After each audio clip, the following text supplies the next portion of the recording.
강한 무신론자였던 이탈리아의 천재 작가 조반니 파바니라는 사람이 있습니다. 이 사람이 회심을 한 이후에 자신과 똑같은 이 무신론자를 위한 책을 하나 썼는데, 그것이 바로 예수 이야기라고 하는 책입니다. 근데 이 책을 보면 예수님께서 세 가지 유혹에서 승리하신 이후에 천사들이 수종드는 장면을 이렇게 기록합니다.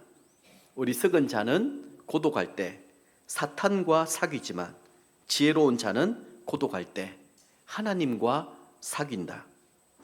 똑같은 비를 맞아도 가시 나무를 돋게 하는 땅이 있고요, 아름다운 꽃을 피우는 땅이 있습니다.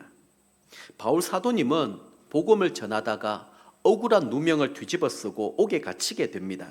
그러나 감옥에 갇힌 상태에서도 좌절하고 낙심하고 절망하지 아니하고 수많은 바울 서신을 교회들에게 보내었을 때에 각 교회마다 영혼 구원하고 제자가 만들어지는 놀라운 역사와 기적이 계속해서 일어나게 된 것입니다.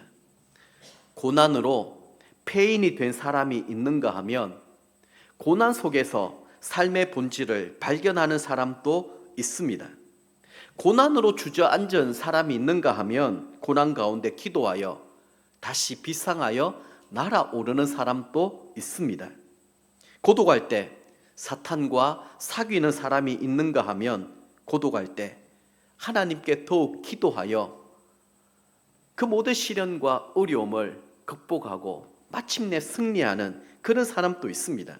오늘 우리가 읽었던 이 본문 말씀은 욥기 전체의 주제 말씀이라고 할 수 있습니다. 10절 하반절 말씀 다시 한번 보시기를 바랍니다. 그가 나를 단련하신 후에는 내가 순금같이 되어 나오리라. 욥은 고난을 통하여 연단된 후에도 흠과 티가 없는 완전한 순금으로 변화되어 하나님 앞에 서게 될 것이라 그렇게 소망하며 기대하고 있습니다. 여러분, 우리 그리스도인들이 이 세상을 살아가는 동안에 진정한 성공은 어디에 있겠습니까? 무엇이라고 말할 수 있을까요? 이 세상에서 돈을 많이 버는 것, 명예를 많이 얻는 것, 그것이 성공일까요? 아닙니다. 우리의 믿음이 하나님의 손에 연단받아서 순금같이 변화되는 것, 이것이 진정한 성공이고 축복인 줄 믿습니다. 오늘 우리는 그런 주제에 따라 욥의 연단이라고 하는 이 말씀의 제목을 가지고 함께 말씀의 은혜를 나누도록 하겠습니다. 자, 첫 번째는 욥의 탄식인데요. 욥은 자신을 위로하기 위하여 찾아온 이 세 친구와 고난에 대하여 지금까지 많은 얘기를 주고받았습니다. 이제부터는 하나님께 직접 자기 문제를 해결함 받고 싶다, 이렇게 말하고 있는 것이죠. 왜냐하면 이 세 친구들과 아무리 얘기를 해도 동문서답인 것입니다. 그럴 때가 있죠. 도무지 말이 통하지 않는 것입니다. 거리가 좁혀지지 아니하고요, 오히려 논쟁과 상처만 더 깊어질 뿐이었습니다. 그래서 그는 이렇게 말하고 있습니다. 1절 2절 말씀 같이 한번 읽어보겠습니다. 욥이 대답하여 이르되 오늘도 내게 반항하는 마음과 근심이 있나니 내가 받는 재앙이 탄식보다 무거움이라. 욥은 오늘도 내게 반항하는 마음 그리고 근심이 있다, 그렇게 자기 감정을 표현하고 있습니다. 욥은 지금 친구들의 이 말에 반발심으로 가득해 있습니다. 그 이유는 지금 이들이 하는 말이 전혀 위로도 되지 아니하고 공감도 되지 아니하고 귀에 하나도 들려지지 않았기 때문입니다. 오히려 상처만 더 깊이 줄 뿐이었습니다.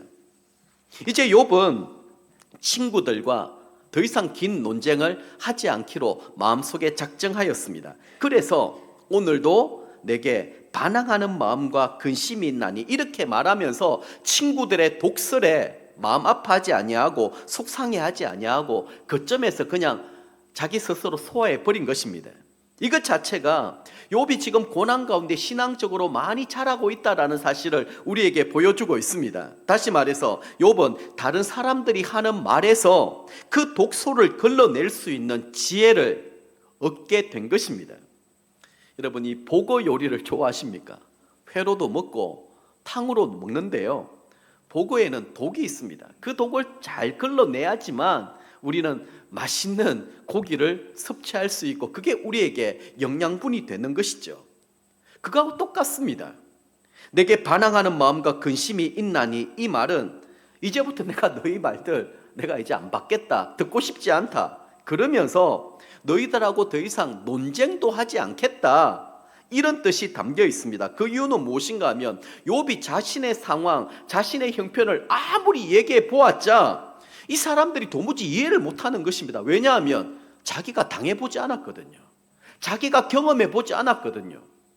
그렇기 때문에 아무리 내가 위로한답시고 얘기를 해봐야 하나도 도움이 안 되는 것입니다.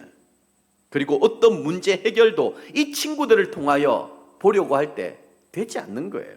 그래서 그는 2절 하반절에서 이렇게 얘기합니다. 내가 받는 재앙이 탄식보다 무거움이라. 이 재앙은 욥이 받고 있는 고난, 또 해결해야 될 문제를 말합니다. 여기서 우리는 또 한 번 더 욥의 놀라운 이 영적 성장을 보게 되지요. 지금까지 욥은 자기가 이런 고난을 당하는 것이 하나님의 심판이 아니라 하나님께서 자신의 믿음을 연단시켜 주는 것이다, 그렇게 주장해 왔습니다. 그러면서 친구들과 여러 가지 논쟁 끝에 새롭게 깨닫게 된 사실이 무엇인가 하면 지금 자신의 문제는 단순히 탄식함으로 끝나는 것이 아니라, 친구들에게 위로받아서 해결될 문제가 아니라, 친구들이 자신의 문제에 대한 답을 줄 수 있는 것이 아니라, 이것은 철저하게 하나님만이 하실 수 있는 일이다, 내가 하나님 앞에 응답받아야 될 문제이다, 그것을 깨닫게 된 것입니다. 여러분, 극심한 고난과 어려움 가운데 이런 때가 있지 않습니까? 이 사람 찾아가고 저 사람 찾아가도 도무지 시원한 답을 얻을 수가 없습니다. 때로는 내 마음을 몰라줘서 더 속이 상합니다. 상처를 입을 때가 있습니다. 그러면서 내가 세상을 바라보아도, 사람을 바라보아도 의지가 안 되고 기대가 안 되고 어디에서도 그 답을 얻을 수가 없는 거예요. 그때서야 비로소 우리는 이 문제는 하나님만이 해결해 주실 수 있다, 그래서 작정 기도를 하지 않습니까? 때로는 금식 기도도 하는 것이죠. 그러면서 하나님 앞에서 이 문제를 해결함 받으려고 하는, 지금 그 상태가 욥의 상태라는 것입니다. 여러분, 이것이 얼마나 중요한 생각의 전환인지 모릅니다. 우리는 대개 어떤 어려움을 당했을 때에 단순히 참고 견디면 이 또한 지나가리라, 다 지나간다, 그렇게 버티고 견디기만 합니다. 그러나 욥은 여기서 한 걸음 더 나아갔던 거예요. 버티고 견딜 문제가 아니라, 이것은 탄식으로 끝나는 것도 아니고, 친구들에게 위로받고 문제 해결에 대한 답을 얻는 게 아니라 하나님만이 해결해 주실 수 있는 문제이기 때문에 이것은 하나님 앞에 내가 씨름해야 될 문제이다. 마치 야복 강가에서 야곱이 하나님의 천사와 씨름하여서 뭔가 문제에 대한 해결을 얻었던 것처럼, 지금 자신에도 인생의 벼랑 끝까지 몰려서 하나님만을 부르짖고 하나님만을 붙들 수밖에 없는 그런 상황 가운데 놓여있게 된 것입니다. 그런데 문제가 있습니다. 이제 그것을 깨달았어요. 욥이 하나님을 만나기를 원하지만 도무지 하나님을 만날 수가 없는 것입니다. 3절부터 5절 말씀 같이 한번 읽어보도록 하겠습니다. 내가 어찌하면 하나님을 발견하고 그의 처소에 나아가랴. 어찌하면 그 앞에서 내가 호소하며 변론할 말을 내 입에 채우고 내게 대답하시는 말씀을 내가 알며 내게 이르시는 것을 내가 깨달으랴. 아멘. 인생의 벼랑 끝까지 몰리게 된 이 욥은 이제는 하나님만 소망하고 바랄 수밖에 없는 그런 형편입니다. 왜냐하면 어디에도 누구에게도 소망을 둘 수 없었기 때문입니다. 상처만 더 많이 받았습니다. 근데 하나님이 어디 계실까요? 도대체 어디 가야 하나님을 만날 수 있겠습니까? 아니, 어떻게 하면 하나님 앞에 내 문제를 속 시원하게 다 털어놓을 수가 있을까요?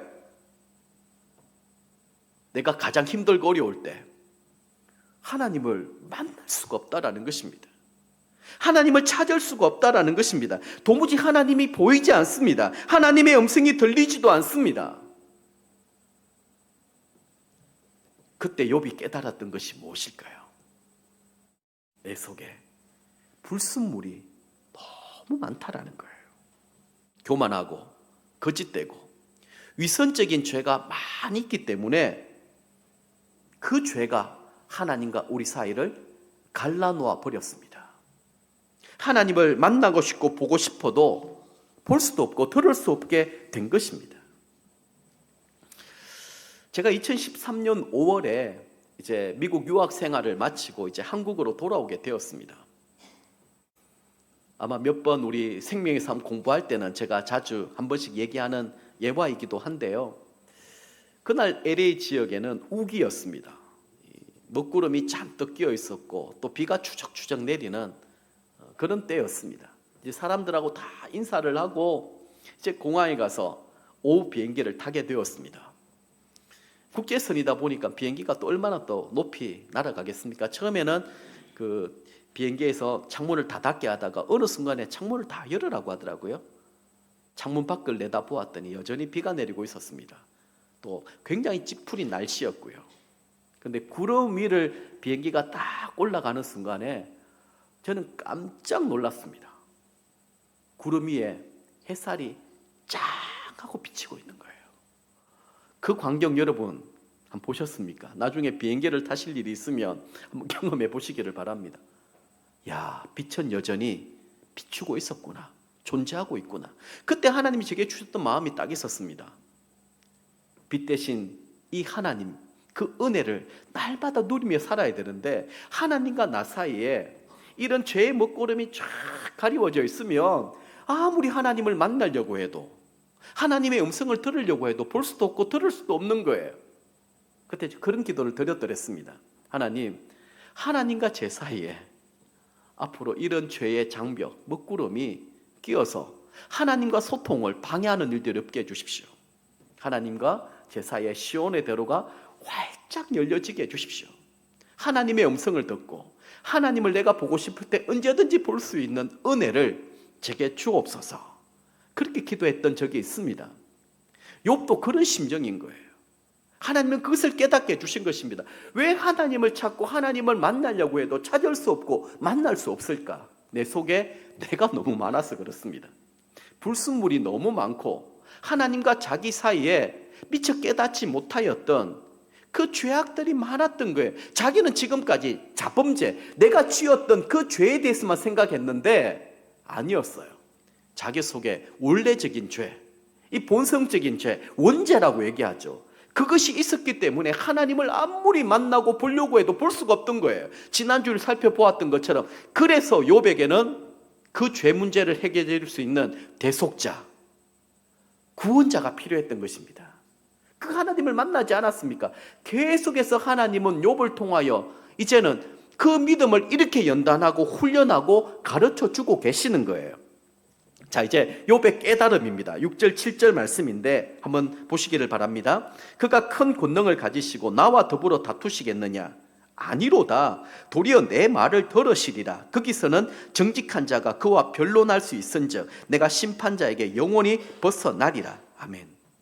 욥의 고난을 통하여 연단받는 동안 그는 하나님에 대하여 새로운 면을 발견하게 된 거예요. 지금까지는 어떤 하나님이냐? 큰 권능을 가지고 죄에 대해서 심판하시는 하나님이셨어요. 지금까지 그 하나님 얘기한 것 아닙니까? 친구들하고 인과 응보의 하나님, 권선징악의 하나님이었습니다. 그런데 이 고난을 통하여 또 다른 하나님의 모습을 발견하게 되었는데 그것은 무엇인가 하면 다정다감하게 우리가 하는 모든 이야기를 따뜻하게 들어주시는 아버지 하나님의 모습이라는 거예요. 그래서 하나님이 나와 더불어 다투시겠느냐? 내 말을 들어주시는 분이시다.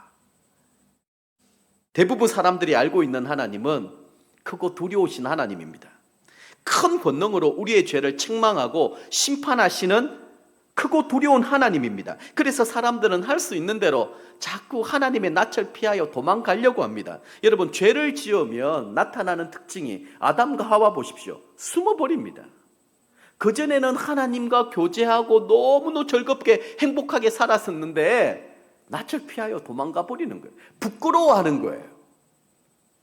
욥이 불순종하였을 때에 하나님의 낯을 피하여서 니느웨가 아니라 다시스로 가는 배, 그것도 배 깊은 곳에 숨어버리지 않았습니까? 죄의 결과가 그렇습니다. 자꾸 숨고 혼자 있고 싶어하고 하나님을 자꾸 보기를 두려워하는 거예요. 그런데 이 고난을 통하여 욥은 또 다른 하나님의 모습, 죄로 인하여 아파하고 고통받고 힘들어하는 그 인생을 보면서 불쌍히 여기시고 척언히 여기시고 함께 우리의 고통의 현장 가운데 있으면서 우리를 응원하시는 그 하나님을 보게 된 것입니다. 그렇다면 우리는 어떻게 하면 이 따뜻한 하나님, 인자와 자비로 우리와 함께 하시는 그 하나님을 경험할 수 있을까요? 7절에 보면 정직한 자가 그와 변론할 수 있을 것인즉 이렇게 말합니다. 정직한 자. 여기 정직한 자라는 말은 하나님 앞에서 내가 죄인이라는 사실을 인정하는 사람입니다. 여러분들은 하나님 앞에서 정말 죄인이라고 하는 사실을 인정하고 계십니까? 하나님의 은혜가 없었다고 한다면 나는 도무지 구원받을 길이 없다라는 그 사실을 알고 계십니까? 저는 어렸을 때부터 교회를 다녔지만 하나님은 제게 언제나 크고 무서운 두려운 하나님이셨습니다. 제가 어렴풋하게 기억나는 한 사건이 있습니다. 제가 국민학교 다닐 때, 저는 초등학교를 졸업하지 않았고 국민학교를 졸업했습니다.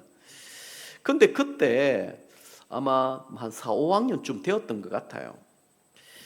원치 않는 충동에 뭔가 막 이끌렸던 것 같습니다. 교회에서 예배 잘 드리고 와서 이제 오후에 우리 할머니 가방에서 제가 500원을 훔쳐다가 짜장면을 사 먹은 적이 있습니다. 여러분, 제가 짜장면 먹고 싶어서 훔친 것도 아니고요. 왜 그랬는지도 모르겠습니다.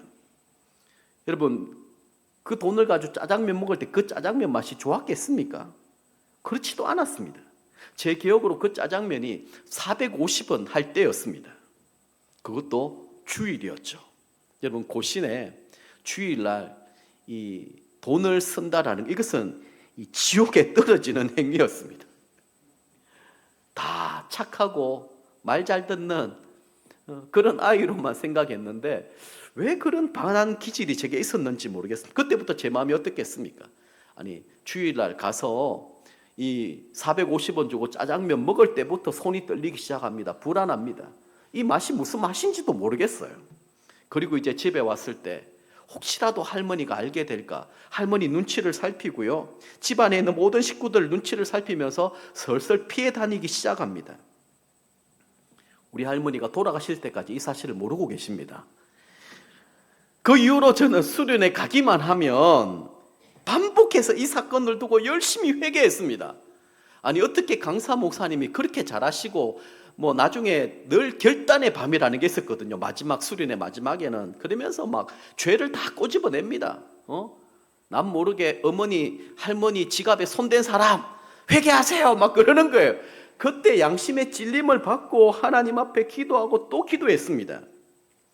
그때 하나님은 언제나 불꽃 같은 눈으로 나의 은밀한 죄를 살피시며 심판하시는 무서운 하나님이셨습니다. 하나님께 가까이 가려고 해도 늘 그 죄 문제 때문에 하나님이 나를 싫어하실 거야. 그리고 하나님 나를 좋아하지 아니하실 거야. 자꾸 이런 마음이 생기는 거예요. 무서워서 피하고 도망칠 때도 많이 있었습니다. 그러나 이 세상 어디에서도 하나님의 낯을 피하여 도망할 곳이 어디에 있겠습니까? 그러다가 제가 고등학교 1학년 수련회를 가서 이 문제에 대한 해결을 받았습니다. 고린도서 5장 17절 말씀인데요, 그때 강사 목사님이 이 말씀을 가지고 새로운 피조물이라는 제목으로 말씀을 전해주셨어요. 그러즉 누구든지 그리스도 안에 있으면 새로운 피조물이라. 이전 것은 지나갔으니 보라 새 것이 되었도다. 이전 것은 지나갔으니 보라 새 것이 되었도다. 이 말씀에 강력한 하나님의 음성을 듣게 되었습니다. 회심을 경험하게 된 것이죠. 마치 하나님이 그렇게 말씀하시는 것 같습니다. 야야, 이제 그만 좀 해라. 다 잊어버렸는데 왜 자꾸 너 그 얘기 자꾸 하니?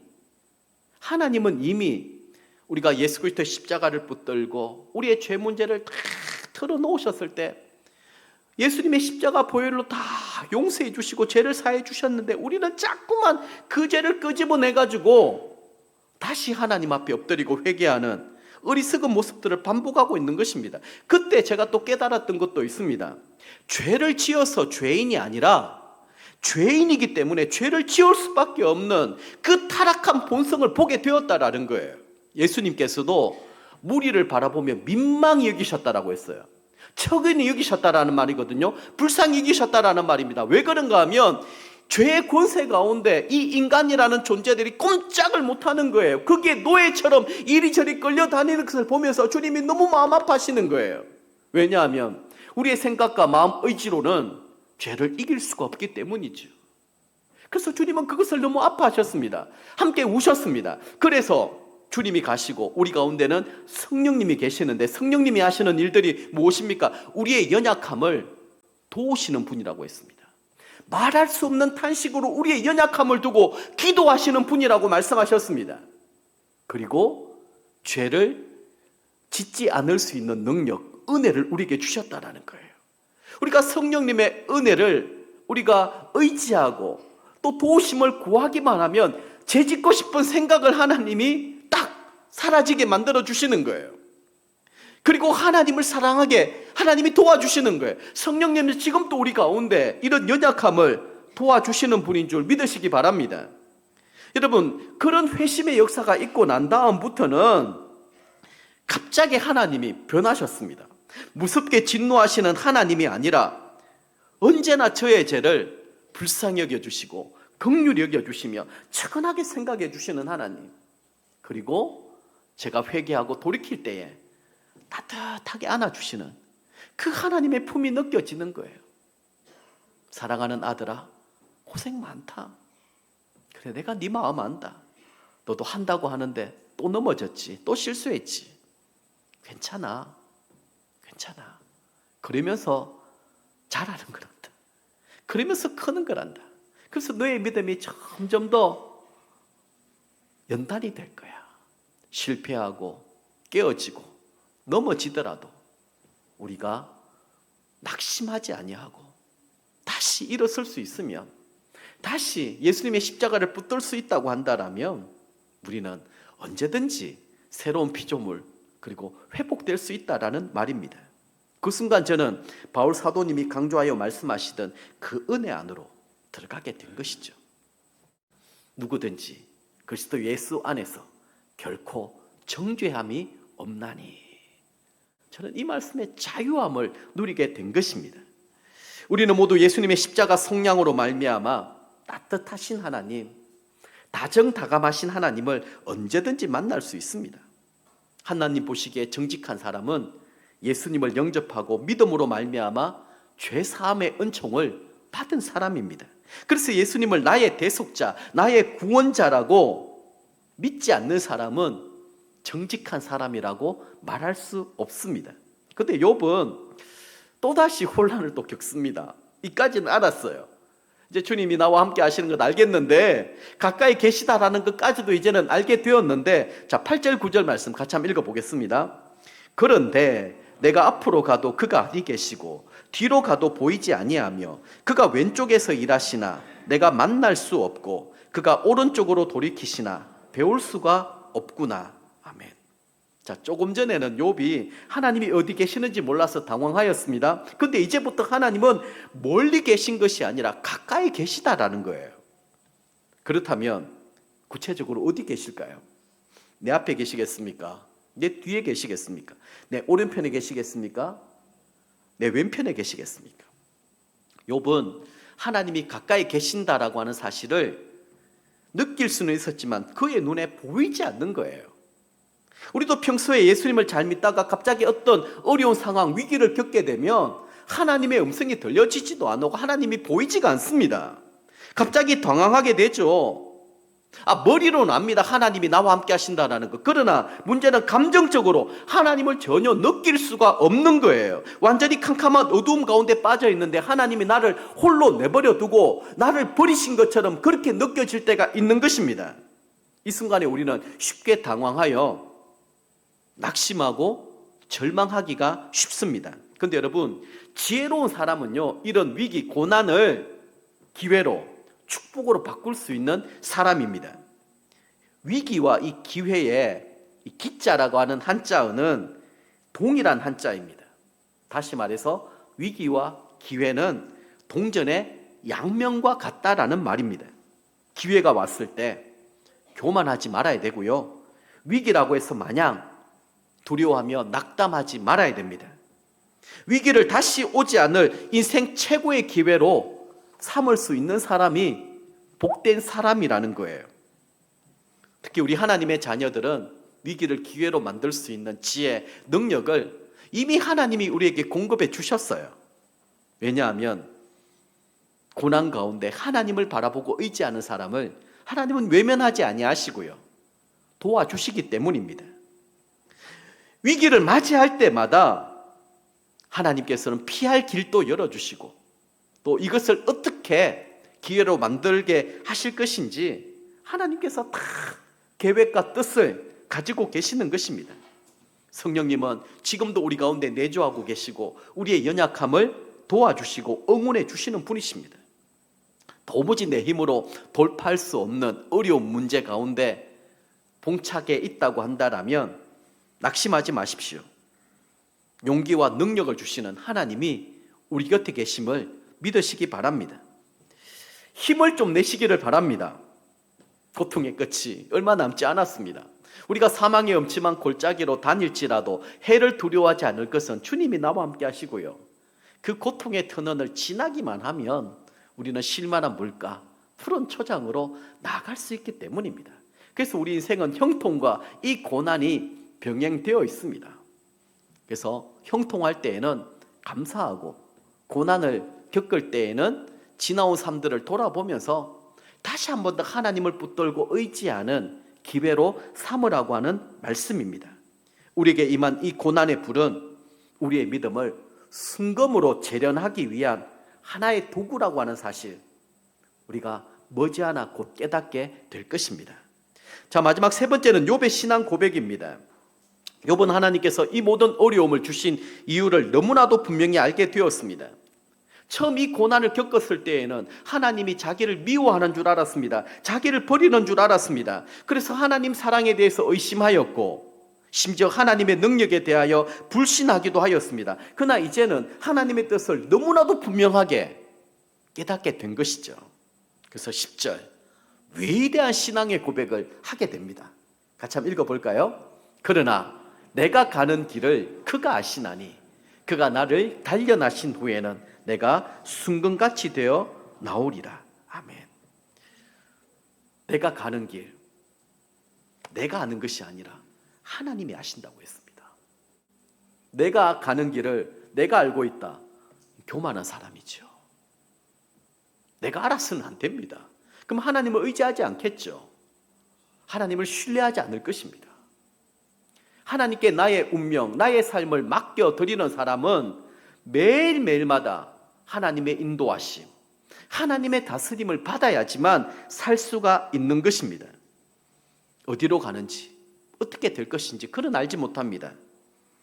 분명한 사실은 하나님의 손에 순금으로 만들어지고 있는 과정 가운데 놓여 있다라는 거예요. 순금을 찾으려면 어떻게 될까요? 먼저 금광을 찾아서 금성분이 있는 원석을 캐내야 되지 않겠습니까? 근데 원석은 금성분이 들어있는 것이지 순금이 아닙니다. 어떻게 보면 황금색처럼 이렇게 보이지만 사실상 돌덩어리에 불과한 것이죠. 이것을 가지고는 반지나 목걸이로 만들 수가 없습니다. 이것을 순금으로 만들려면 어떤 과정이 필요하겠습니까? 원석을 부수어야 됩니다. 때로는 불에 녹여서 불순물을 완전히 제거해야 됩니다. 완전히 부수어져야 되고 완전히 녹아져서 형체가 없게 만들어져야 되는 것입니다. 그렇게 되면 완전한 100% 순도의 순금으로 만들어지게 되는 것이죠. 이렇게 만들어진 순금은 목걸이로 만들어서 목에 걸기도 하고, 또 우리 반지를 만들어서 손가락에 끼기도 하는 것입니다. 그렇다면 고난을 통하여 이 순금 같은 믿음을 얻게 되면 우리에게 어떤 결과가 이루어지게 될까요? 이렇게 연단받은 성도의 특징이 바로 겸손입니다. 인생 밑바닥에 떨어져서 하나님의 구원을 경험한 사람이 어떻게 교만할 수가 있겠습니까? 겸손하고 또 겸손하게 되는 것입니다. 은혜를 받은 사람의 특징은 겸손입니다. 말을 많이 하지 않습니다. 다른 사람 얘기를 많이 듣고 늘 자신 속에서 자신의 문제를 발견하고 회개하고 그리고 하나님의 은혜를 구하며 다른 사람을 존중하고 배려하고 나보다 더 낫게 여기는 이런 마음이 여러분 순금으로 연단받은 사람인 줄 믿습니다. 그리고 그 마음 속에 간사함, 거짓됨이 없습니다. 무엇보다 중요한 것은 그의 마음 속에 하나님을 향한 사랑과 열정이 있습니다. 이 사람 자체가 하나님 앞에 순금, 보석과도 같은 존재가 되는 것이죠.